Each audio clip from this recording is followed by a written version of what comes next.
आज हम D Broglie संबंध पर चर्चा करेंगे। डी ब्रोगली एक वैज्ञानिक थे। डी ब्रोगली ने क्या किया कि दो वैज्ञानिकों का सहारा लिया। दो वैज्ञानिक जिसमें एक थे सबसे पहले प्लैंक। तो प्लैंक का क्या सहारा लिया उन्होंने कि उन्होंने प्लैंक के क्वांटम सिद्धांत से स्टार्ट किया कि प्लैंक के क्वांटम सिद्धांत के अनुसार प्रकाश क्या होता है, ऊर्जा के छोटे छोटे बंडल या पैकेट के रूप में चलता है। एक पैकेट को एक क्वांटा कहते हैं, क्वांटा से क्वांटम आया, क्वांटम से फोटॉन। तो हमने कहा कि प्लैंक के क्वांटम सिद्धांत के अनुसार ऊर्जा के छोटे छोटे बंडल के रूप में प्रकाश जो है वो चलता है और इसे एक फोटॉन कहते हैं। तो ये बात किसने कही थी? ये बात कही थी प्लैंक ने। अब प्लैंक ने बात कही थी, उन्होंने कहा था इस फोटॉन की जो ऊर्जा है, देखिए ये फोटॉन के रूप में, फोटॉन एनर्जी पैकेट्स के रूप में जब ये चल रहा है तो इस फोटॉन की जो ऊर्जा है वो होती है E = hν। अब इसमें h क्या है? तो चूंकि ये प्लैंक का क्वांटम सिद्धांत है तो याद रख लीजिएगा कि इसे प्लैंक कांस्टेंट कहते हैं। इसकी वैल्यू होती है 6.6 × 10⁻34 जूल सेकंड। न्यू जो है वो उसकी फोटॉन की क्या हो गई? आवृत्ति हो गई। तो इस तरीके से आप फोटॉन की ऊर्जा का एक रिलेशन दे पाएंगे। अब उसके बाद में डी ब्रोगली ने दूसरा काम किया। सबसे पहले उन्होंने प्लैंक को लिया, उसके बाद में उन्होंने क्या किया?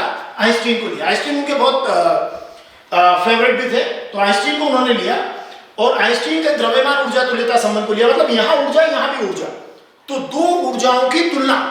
तो यहां से ऊर्जा, यहां से ऊर्जा। तो अब देखिए, समझ गया कि डी ब्रोगली संबंध में हमें एक बात का ध्यान रखना है कि ई के मानों की तुलना करना है। पहला ई उठाएंगे प्लैंक के क्वांटम सिद्धांत से, दूसरा ई उठाएंगे आइंस्टीन के द्रव्यमान ऊर्जा तुल्यता संबंध से। तो आप कहेंगे डी ब्रोगली ने क्या किया? पहला काम तो प्लैंक ने कर दिया क्वांटम सिद्धांत में, दूसरा काम कर दिया आइंस्टीन ने द्रव्यमान ऊर्जा तुल्यता संबंध में। दोनों ही मान किसके हैं? ई के हैं। तो डी ब्रोगली ने क्या किया? अरे बड़ी मजेदार बात यह है कि डी ब्रोगली ने केवल जो है क्या किया? डी ब्रोगली ने 1 और 2 से, मतलब इन दोनों ही एनर्जी के मानों की क्या कर ली? तुलना कर ली। मतलब उन्होंने प्लैंक और आइंस्टीन दोनों को मिलाकर अपनी बात कह दी और उन्होंने कहा कि ये मैं डी ब्रोगली हूं। तो यहां क्या किया उन्होंने? दोनों के मानों की तुलना करी समीकरण 1 और 2 से।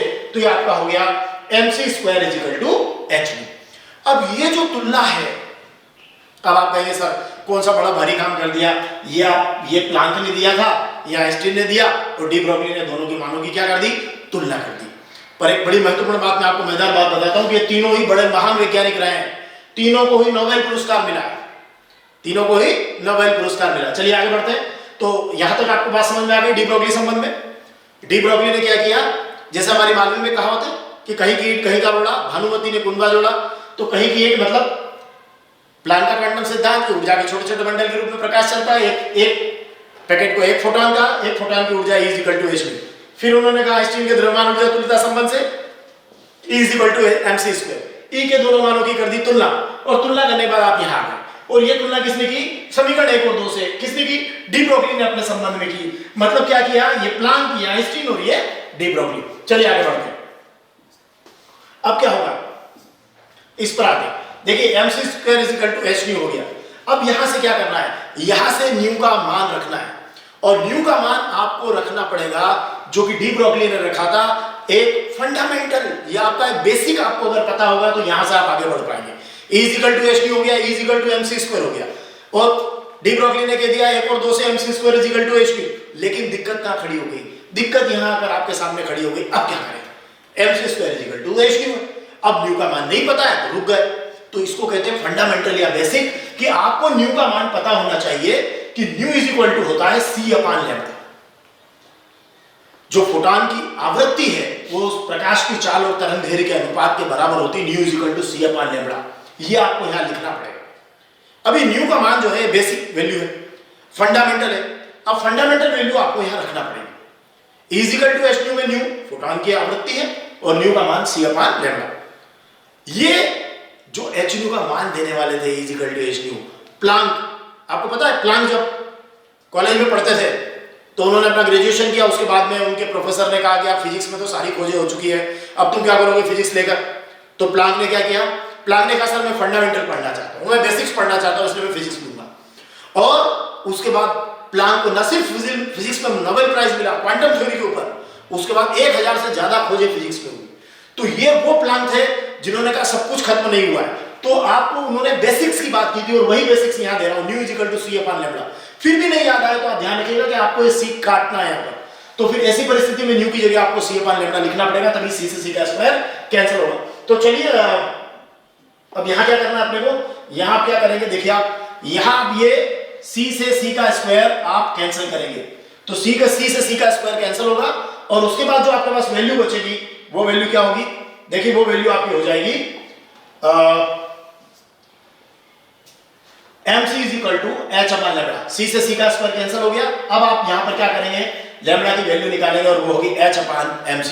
अब ध्यान से देखिएगा, h upon mc mass into velocity, द्रव्यमान गुणा वेग, ये होगा संवेग, तो p बराबर हो गया mc, तो lambda is equal to h upon mc is equal to h upon p।